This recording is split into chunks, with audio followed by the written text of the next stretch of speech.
प्यारे छात्रों, कल हम लोगों ने संबंध को बहुत अच्छे ढंग से पढ़ा था। संबंध के बाद हम फलन को परिभाषित करने वाले हैं आज। फलन या इसी का एक और नाम है जिसे हम प्रतिचित्रण कहते हैं, फंक्शन आर मैपिंग जिसे कहा जाता है। संबंध में हमने ये देखा था कि यदि ए यह कोई समुच्चय है, बी दूसरा समुच्चय है और किसी संबंध आर द्वारा यह ए और बी आपस में जुड़े हुए हैं। सपोज करिए कि यहाँ पर एक अवयव ए बी सी डी है, यहाँ 1 2 और 3 है। यह इससे जुड़ा, यह इससे जुड़ा, यह इससे जुड़ा है। यह एक संबंध है। आर एक संबंध है जो पहले समुच्चय के अवयव स्मॉल ए को 1 पर जोड़ता है, स्मॉल सी को 2 पर जोड़ता है और स्मॉल डी को भी 2 पर जोड़ता है। इसमें हम देख रहे हैं कि इस संबंध आर द्वारा बी किसी से जुड़ा हुआ नहीं है, तो यह आर एक संबंध हुआ। अब हम बात करते हैं कि कोई भी संबंध फलन कब होता है। एक खास तरह का, एक विशेष प्रकार का संबंध ही फलन कहलाता है।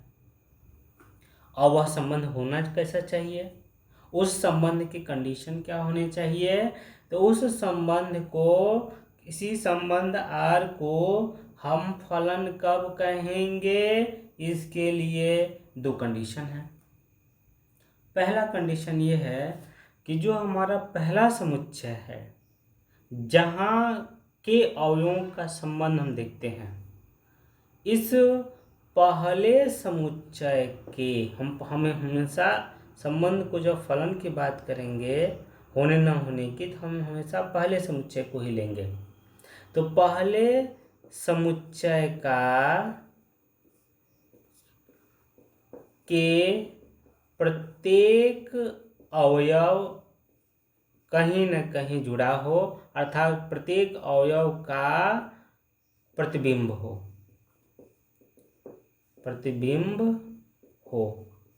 अर्थात ए का प्रतिबिंब 1 है, सी का प्रतिबिंब 2 है, डी का प्रतिबिंब भी 2 है, लेकिन बी का प्रतिबिंब नहीं है। इसका मतलब इस आर को हम फलन नहीं कहेंगे। यह आर फलन कब होगा, जब यह इससे जुड़ जाएगा। हमने कहा फलन को देखने के लिए केवल पहला समुच्चय देखते हैं कि इसमें कोई अवयव छूटा हुआ न हो, अर्थात इसमें जितने अवयव हैं पहले समुच्चय में, वो कहीं न कहीं बी के अवयवों से जुड़े हों। इसी का दूसरा कंडीशन भी है कि यह जो जुड़ाव है, कि प्रत्येक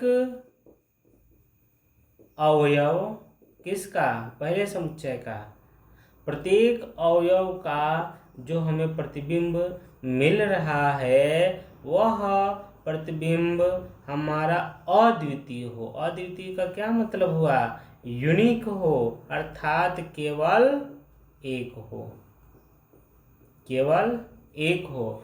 अर्थात इसका मतलब ये हुआ कि यहाँ पर कोई छूटा हुआ नहीं होना चाहिए, पहली कंडीशन। और दूसरा कि यहाँ का कोई अवयव यहाँ 2 जगह न जुड़ा हो, जैसे ये है।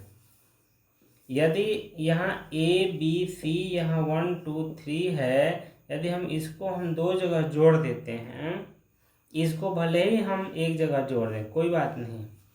बी एक जगह जुड़ा है 3 से, सी भी एक जगह जुड़ा है 3 से, लेकिन ए कितनी जगह जुड़ा है, 2 जगह जुड़ा है।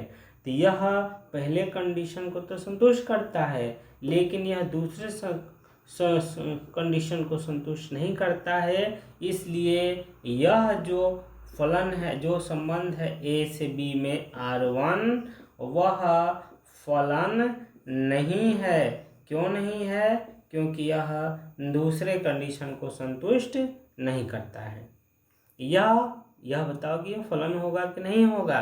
इसमें इस आर को फलन होने के लिए हम इन दो कंडीशन को ध्यान से देखें कि पहले समुच्चय का प्रत्येक अवयव का प्रतिबिंब मिल रहा है, अर्थात पहले समुच्चय में कोई ऐसा नहीं है जो कहीं जुड़ा हुआ न हो पाया, संतुष्ट हो गया। और दूसरा कह रहा है कि ये जो प्रतिबिंब मिल रहा है वह प्रत्येक अवयव का केवल एक प्रतिबिंब मिलना चाहिए। उसको देखने के लिए हम ए को उठा लेते हैं और देखें कितनी जगह जुड़ा है, एक जगह जुड़ा है। बी भी केवल एक जगह जुड़ा है, सी भी केवल एक जगह जुड़ा है, डी भी केवल एक जगह जुड़ा है। तो हम कह सकते हैं कि यह जो आर है, वह जो संबंध आर है वह एक फलन है। तो संबंध ही फलन होता है।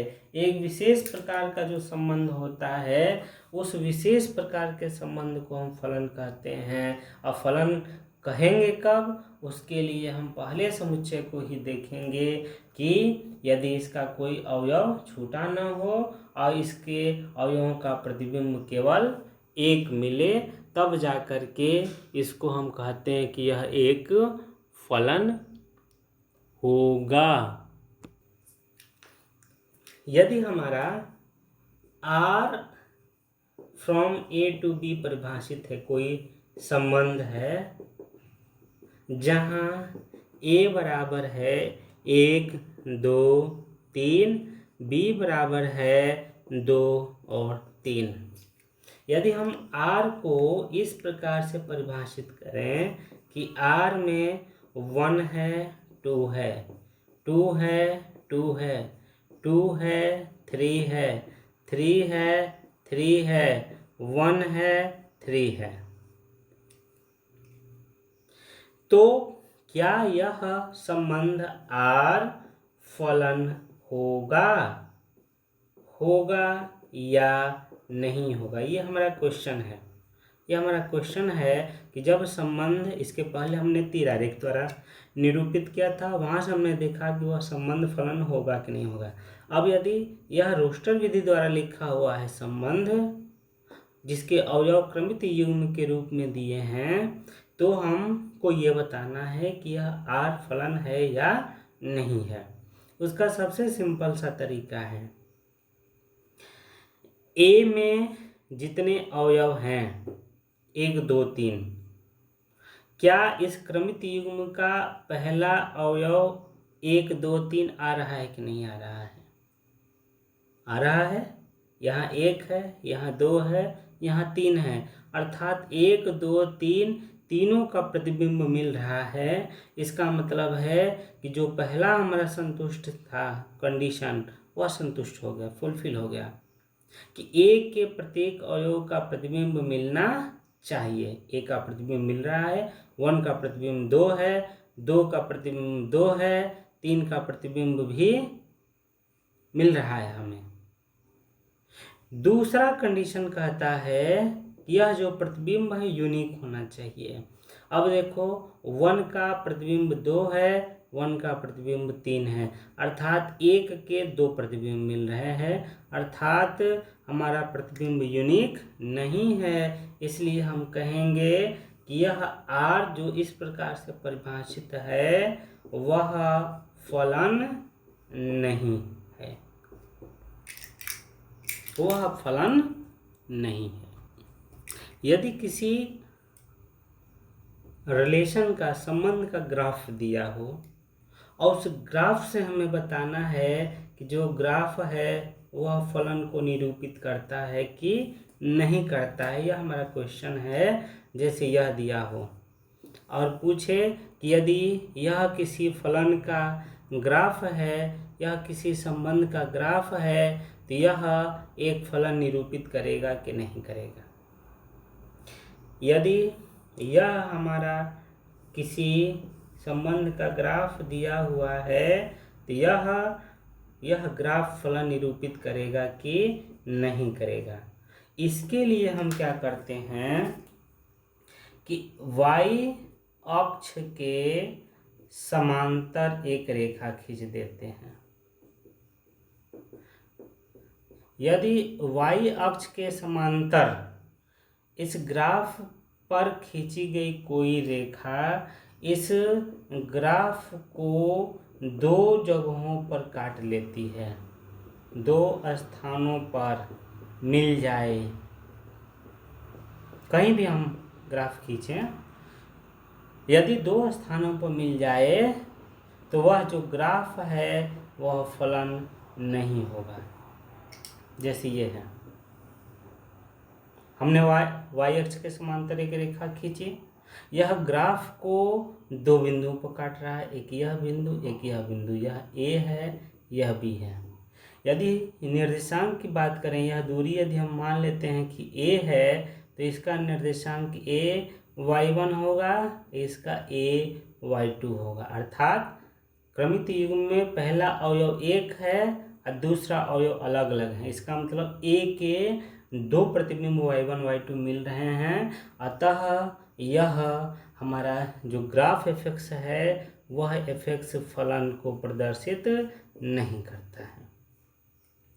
इसी तरह से यदि हम इसको देख लेते हैं, इसमें x अक्ष y अक्ष के समांतर हम कहीं भी रेखा खींच लेते हैं तो वह ग्राफ को केवल एक बिंदु पर काटती है, दो बिंदुओं पे नहीं काटती है। इसका मतलब इस तरह से जो ग्राफ दिया हुआ है f(x) का, तो वह f(x) एक फलन को निरूपित करता है।